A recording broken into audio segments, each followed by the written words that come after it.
a song by Beverly Crawford. It's called I'm Still Standing. You know, we all go through different things and different situations in our life. And all the people that are in the world. But I want you to understand one thing. Whatever it is. Have did some things. I want you to stand anyhow. But you still got to stand. Steal what God has given you. Stand. Lord, I sinned, but you forgave me when I've fallen short of thy word. To your mercy, you restored me, and you claimed me.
To all of you that are still standing, in spite of what the world is doing and what you've been through, keep the faith. Hold on to God's hand. As Tony Sharper said, love is on the way. As you're hearing now, just hang on. Just hang on. You're listening to our Sleeping Gospel Blog Talk Radio, coming to you from 231 6th Avenue, down south in the big city of Beatrice, Alabama, trying to minister to you. Keep the faith. God will be returning soon. More coming your way here on Hospital Gospel Blog Talk Radio. You know, Kirk Franklin is one of the top gospel artists in history. Folks, not somebody who's very controversial in terms of a brother who focuses on his music, but my man from Fort Worth, Texas, is not happy. Y'all, he posted this today on his Instagram account. Folks were blown away by what he had to say. And if you want to understand how white Christians feel about social justice that impacts black people, listen to what they did to Kirk Franklin. Today, I feel like quitting. I am heartbroken that I even have to share this with you.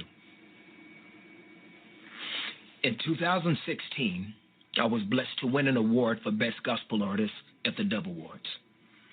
Many of you may not know the Dove Awards in comparison are the Christian Grammys, like the Stellar Awards or the Gospel Grammys. For so long, the terms Christian and gospel for many are code words for white and black, which history may teach us was a setup for this unfortunate place we find ourselves in today. During that award speech, I felt the responsibility as a Christian and a man of color to address the civil unrest at that time that was plaguing our country, with the killings of Philando Castile and Walter Scott, just to name a few, by white police officers. And at the same time, the horrific killing of 5 Dallas police officers by an African American. I called upon the audience to join me in remembering that as Christians, when we say nothing, we're saying something. After a standing ovation, we prayed and stood in unity for all the families affected by those tragedies. We all felt that moment that there was a shift in the climate of our separate worlds. Unfortunately, when that speech aired on the Christian network TBN, that part of my speech was edited out. I made my disappointment and frustration known to the Dove Awards Committee and to the Trinity Broadcasting Network. I never heard from TBN, and the Dove Award Committee promised to rectify the mistake so that it wouldn't happen again. In 2019, history repeated itself. I was humbled to win the same award, and during my speech, I brought attention to the murder of a Tatiana Jefferson in her home by a white police officer. I asked everyone in the audience and those viewing to join me in prayer for not only a Tatiana's family, including her 8-year-old nephew who witnessed the killing, but also for the family of the police officer. Last week, during the airing of the awards on the same network again, that part of my speech was edited out. So now, after a meeting with the Dove Awards Committee and representatives of TBN, I've made the decision after prayer, consultation with my team, and my pastor, Dr. Tony Evans, to not attend any events affiliated with or for the Dove Awards, Gospel Music Association, or TBN until tangible plans are put in place to protect and champion diversity, especially where people of color have contributed their gifts, talents, and finances to help build the viability of these institutions. I am aware that the word boycott often has a negative connotation and finality to it, but my goal will forever be reconciliation as well as accountability. It is important for those in charge to be informed. Not only did they edit my speech, they edited the African American experience. I'm not asking those in the gospel community to follow my decision. No, this is my personal choice to take a stand and hold responsible those in positions of power to acknowledge the issues in our separate communities that have existed from colonialism to Jim Crow. To many of the issues facing us today, I pray there will be a significant change from this hurtful experience. I look with anticipation for that day of healing, and I'm committed to contributing to that process. In the end, we will not remember the words of our enemies, but the silence of our friends. And I know Kirk Franklin is saying it's just him, but I dare say any black preacher, any black evangelist, and any black artist who goes on TBN should tell them, I will never come on again until you apologize to Kirk Franklin, until you fix this and remedy what took place. He should not be standing alone. This is pathetic. The fact that a Christian man who is from Fort Worth, Texas, spoke about the shooting death of Artiana Jefferson. Today is a day of rage. People all across the country are highlighting her case. And they have the audacity to cut it out. You know why? Because at the Dove Awards and TBN, they are white, conservative, evangelicals who are more in line with Donald Trump and these MAGA people who don't want to criticize these white police officers, who don't want to speak against police brutality, who love talking about their being pro-life, but say nothing about the life of Artiana Jefferson, nothing about the life of Rekia Boyd, nothing about the life of Aiyana Jones, and numerous other African Americans who are killed. They say nothing. And then have the audacity to edit the man's comments out?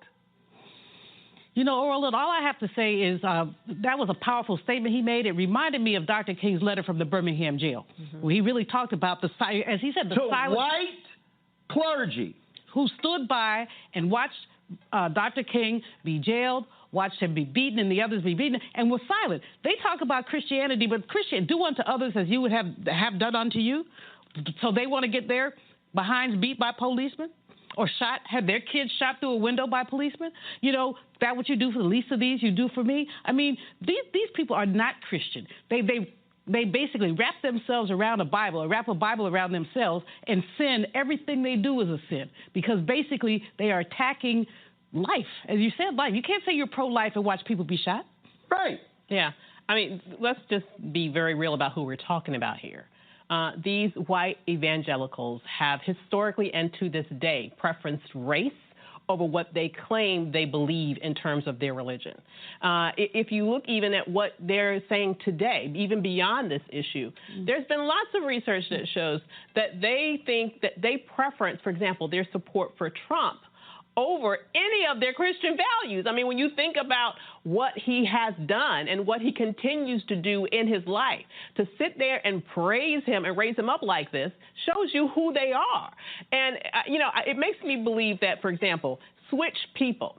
I believe that if Kanye West had been there spouting his ridiculousness, what he had to say would not have been edited at all. No, not at all. But because you have an artist who has a black consciousness, who is willing and brave enough to talk about a black experience, that is not something that they want to allow in that lily white space. And so when you look at the history of evangelicalism and how they specifically pushed out black people, this to me is quite in line with who they are. And just like the brilliant Dr. Maya Angelou said, when someone shows you who they are, believe them the first time. But you know, people in the black Christian community who've been on this network, who've been to these, they need to follow. Who are currently on the network. They need to follow Kirk Franklin, because basically what they have become for these people is a profit center. Absolutely. They are a profit center, and they're being played.